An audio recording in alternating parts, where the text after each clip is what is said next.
But at the end of it, I don't want to go because these things are all, the tapes are available, the records are there.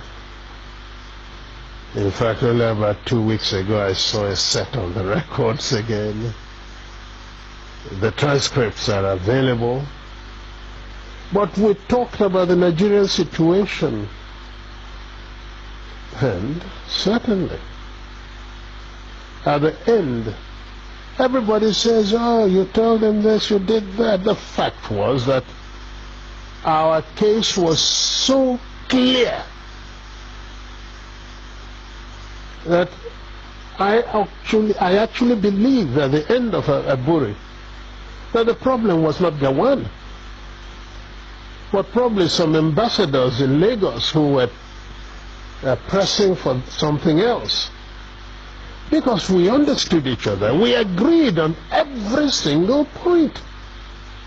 The drafting was, in fact, my chief secretary with 2 other chief secretaries from the other side.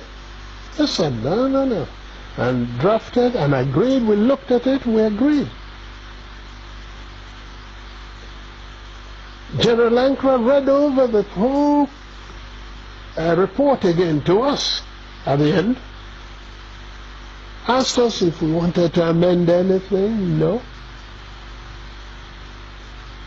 At the end of all that, the position was so good that actually Ankara drove Jack, Gawan and myself to the airport. Jack was sitting on his left, I was sitting on his right. He was in the middle. And in the course of that journey, at a point, General Ankara shook his head and said, oh, thank you.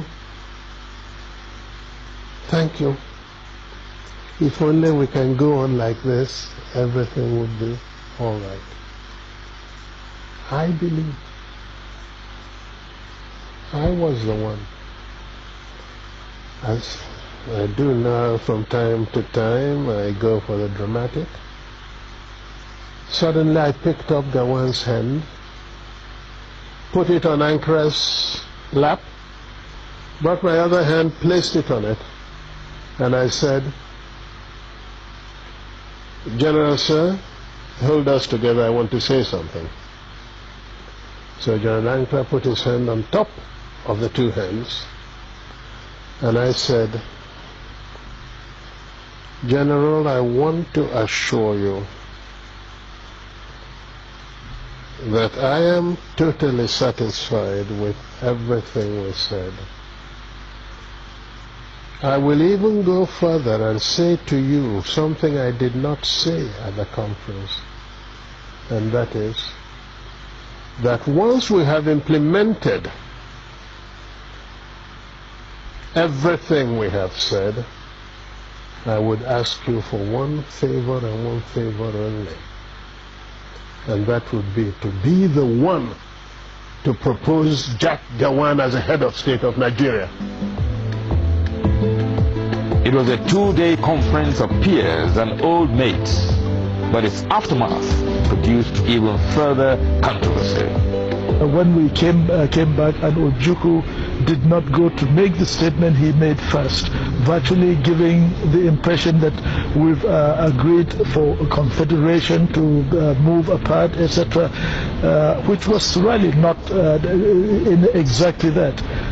If I had had the opportunity to make my broadcast in the first, because that was the agreement, not for him to make the broadcast first, then if I had committed myself to what he said, then there wouldn't have been any problem. But he went and said certain things that certainly looked wrong, and therefore we saw in practically everything he did, I think it was for to play up to the gallery, not being sincere. At Aburi, yes, we agreed on area commands for the armed forces, And Aburi, we agreed that the police force would be decentralized. We agreed on those. Yes. We agreed. Even to show that we didn't separate, at Aburi we also agreed on a certain revenue formula. That's what happened at Aburi. Aburi again, because I always end up, it sounds odd today, but I always end up by saying I must have been naive, because I believed actually that would be the end. I'll confess to you, when I got back to Enugu, oh yes, I had a party, believing that probably the danger was over. That's what we thought. Until they then began to deny everything. It was the denial of Nigeria that made me publish the tapes of Aburi, because we had insisted that each one should have a set of tapes. Everybody talks about confederation. Go and look at the transcript. There is no time that the word confederation came from my lips. In broad terms, Aburi changed the title of head of state from Supreme Military Commander to Commander-in-Chief. It gave the regions control over internal affairs, and concurrence of each region was now required for any decision affecting the whole country.